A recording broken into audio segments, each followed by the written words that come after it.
नमस्कार दर्शक बंधु आपण पाखरे किसी संचय टंका अच्छी कि एवं आपण चाहूँगी कि सही टंका सुरक्षित रहू एवं प्रति मासरे आपण को नियमित आय मिलू तेबे आज वीडियो आपण कारण आज आम कथा post office monthly income scheme बा एमआईएस विषय जो थे प्रति मास आपण को इनकम मिलता है। ये वीडियो आम जाना एमआईएस स्कीम कौन किए एथिरे निवेश करें केते सुध मिलूँ ता सहित जदि 10,000 टंका निवेश कर एक मासरे केते इंटरेस्ट मिलूँ माने प्रति मास को केते इंटरेस्ट मिलूँ वर्ष को केते एवं टोटाल 5 वर्ष आपको केते मिलूँ ता सहित 50,000 लक्षे कि 2 लाख कि 5 लाख जदि निवेश कर मासिक केते आय मिलूँ यही स्कीम रे आज आम डिस्कसन करवा तेणु वीडियो को शेष पर्यटन देखूँ निश्चय बुझीपारे। तो हेलो हाय नमस्कार दर्शक बंधु मु विजय आपण मानक स्वागत करुच्ची आम YouTube channel Odisha job information. तो दर्शक बंधु आज वीडियो आम एमआईएस विषय में फुल डिस्कसन करने सहित केते डिपोजिट कले केते आपण को प्रति मास मिलूँ से विषय आलोचना करवा। तेणु मोर विशेष अनुरोध वीडियो को शेष पर्यटन देखूँ बुझंतु। फर्स्ट ऑफ ऑल एमआईएस कौन बंधु मैंने post office monthly income scheme बा एमआईएस होची भारत सरकार को एक लोकप्रिय संचय योजना। यह स्कीम रे आपण थरे टंका जमा करेंगे और तापर प्रति मास सुध आकार आय पाइबे माने से कहे भारत सरकार द्वारा यहाँ आदृत एक स्कीम जोटा कि आप पोस्ट ऑफिस पाई था जो थे आपको एकमात्र माने लम सम अमाउंट डिपोजिट करने पड़ो 1000 टू आरंभ कर विदाउट लिमिट आप चाहिए 5,000 टंका डिपोजिट कर प्रति मास इनकम करेंगे 5 वर्ष पर्यंत बुझीपारे एका थरे किंतु डिपोजिट माने फिक्स डिपोजिट भाया किंतु मासक मास इनकम मिलता है। जो मैंने रिस्क नेबाक चाहूना एवं सुरक्षित भाव नियमित आय चाहूँगी से एक भल विकल्प हो पारे। तापर डिस्कसन करवा एमआईएस स्कीम रो मुख्य विशेषता कौन रही।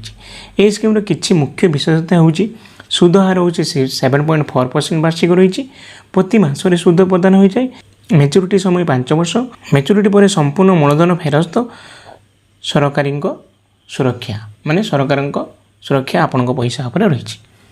एबे चलनु डिस्कसन करिया एही स्कीम रे निवेश करि परिबे को माने निवेश करि पारे एवं केमिति निवेश करिवे।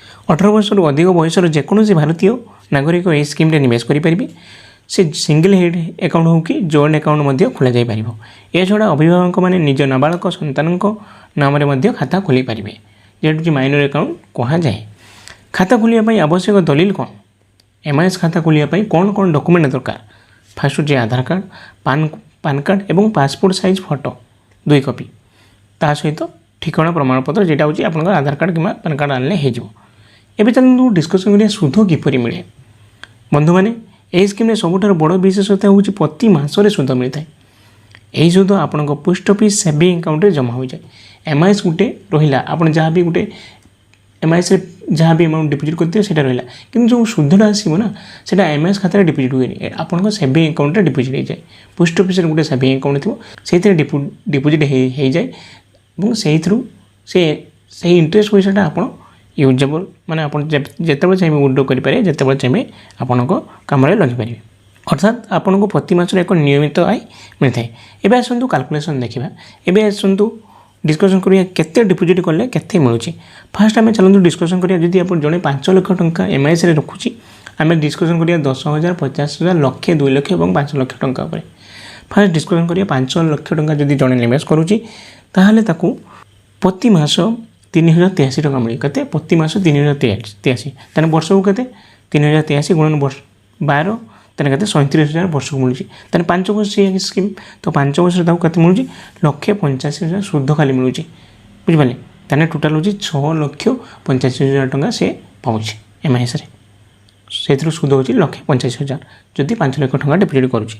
सेहीपरि जदि जड़े 2 लाख टंका निवेश कला ताले प्रति मासरे 1,233 टंका मिलूँ तो वर्ष को केते 14,800 एवं 5 वर्ष 74,000 टंका सुधा मिलूँ बुझिपारे। सेहीपरि जदि जड़े लक्ष टंका निवेश करुँची ताने लक्ष टंका निवेश होवे मासकू 617 टंका तार सेविंग अकाउंट रे क्रेडिट होउची एवं वर्ष को 7,400 टंका मिलूँ। टोटाल मैच्योरिटी टोटाल जो 5 वर्ष सुध मिलूँ 37,000 टंका लक्ष टंका उपर मिलूँ लक्ष टंका बुझीगला। एबे 50,000 जदि जड़े एमआईएस खोलुची तो 50,000 टंका उपर मंथली इनकम ताको 308 टंका मिलूँ एवं वर्ष को 3700 टंका मिलूँ टोटाल 5 वर्ष केते मिलुची 18,500 टंका।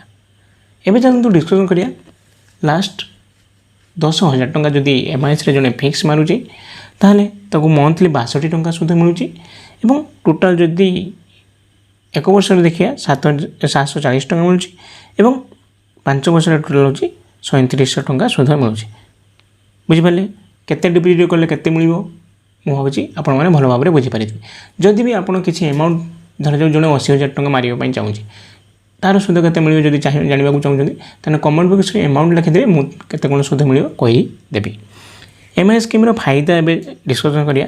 सरकारी को सुरक्षा रहउची, नियमित मासिक आय मिलुची, निश्चित सुधहार मिलुची। निश्चित सुधहार माने फिक्स सुधहार आपनको खाता खोलिबा समय जहाँ भी कोई हेतियो सेति ही मिलुची, कमी जाउची कि बढ़ी जाउची कौन से फरक पड़ू ना।